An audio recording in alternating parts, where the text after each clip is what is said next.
Hello everybody, what's going on? My name is Heen, and today we're going to be playing some Pokemon Go. And Pokemon Go is an app that just recently came out on the App Store, and it's taken the entire world by storm.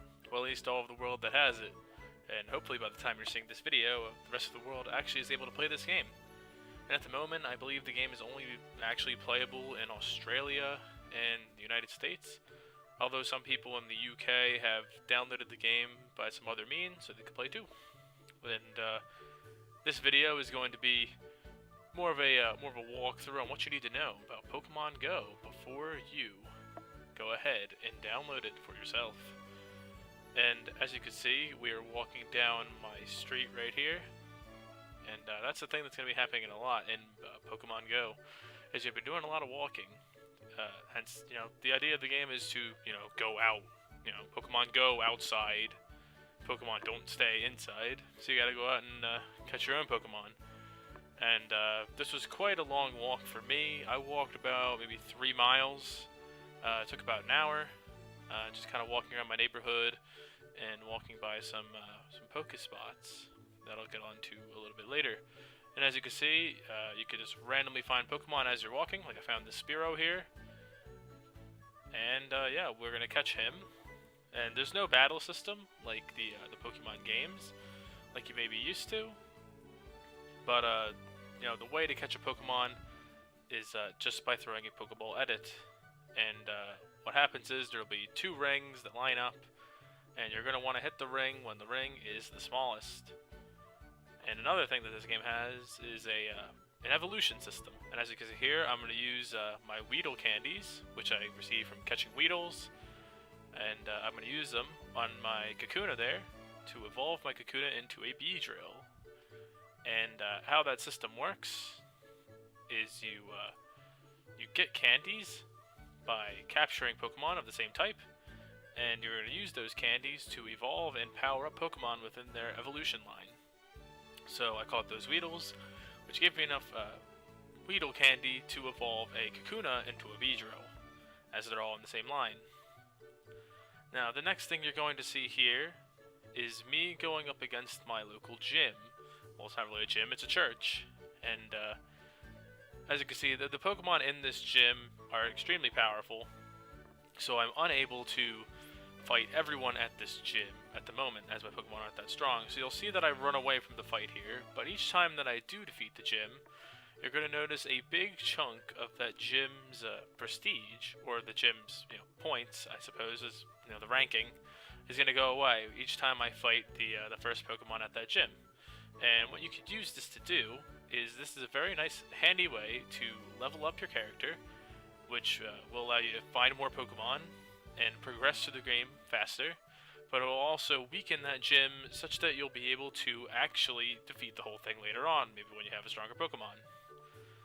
So I fight this gym about 3 or 4 times here, and just knocking out this Drowsy. And the Drowsy's a very weak Pokemon on this gym, but the rest of the Pokemon on the gym are extremely powerful, so I don't want to mess with them. But the Drowsy, no, I'll fight that all day long, until, of course, he goes away. And then we'll move on from there. And we made a good amount of experience. And as you can see, I'm walking by the social hall near my church, and I can go by there and go to a Pokespot. And what happens is, when you go by a Pokespot, you're able to spin this little dial that has a picture of the location that you're at in the dial. And once you spin it around, you're able to get items that just kind of come out of them. And the items that come out of them can range from potions to Pokeballs to revives to berries and even eggs, Pokemon eggs. And that is the way to get Pokemon eggs in the game. And as you can see here, I'm going to activate another item in the game called a Incense. And what the Incense does is it will attract wild Pokemon to you as you're walking around. And unfortunately, I'm looking for this Kingler here. Well, of course I walk into the Spearow here on the way, but apparently there's a Kingler nearby, and my phone alerts me that there is a Kingler nearby, so I'm going to attempt to hunt this Kingler, as Kingler is one of my favorite Pokemon, so I want to try to grab him ASAP. And since I'm not really on many bodies of water, I'm not able to collect as many Krabbies as I want to maybe evolve a Krabby and do it the other way. And as you can see here, I'm walking back by the church again because the Pokespot has actually refreshed, and these Pokespots will refresh every 5 minutes. So keep that in mind when you're walking around and finding these Pokespots within the game, because you can easily just go back to them again a little bit later and receive, the same or even better rewards. The rewards are not always the same. And things to keep in mind with Pokemon Go is that very, very busy areas will have a lot of things in them for you to receive. Like, for example, there's a very busy city near where I live called Doylestown, and that area has plenty of Pokespots at it, and many gyms as well, but my area around here does not have all those Pokespots. So a good way to play Pokemon Go is certainly to find a bunch of friends who also play Pokemon Go in your area, and you guys go out and go on your own Pokemon adventure, and go to some more populated areas, and try to catch all those 150 Pokemon that are available in this game. And unfortunately, that is one thing I did want to touch on too, is that there's only the first generation of Pokemon. It's only 1 to 151, I guess.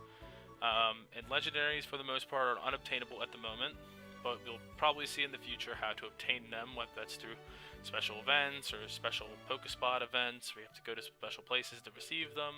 We'll really see in the future.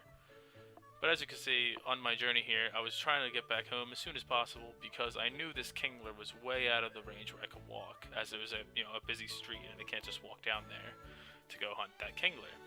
I mean, I could, but it'd be a little dangerous. So what I do is I try to get home as fast as possible to get into my car and drive to where I thought the Kingler was. And as you're going to see a little bit later, I did think that the Kingler was at the post office, because it does tend to show that more powerful Pokemon are going to be spawning near Pokespots and gyms. And I'm not sure why that is. It just seems to be like a common occurrence with me that when I'm around a Pokespot, I tend to find a lot of Pokemon. Maybe it's because I'm more focused on Pokemon Go when I am. Whatever the case is, find these Pokemon at these Pokespots, and those ones just tend to be a little bit more rare, a little bit more special Pokemon.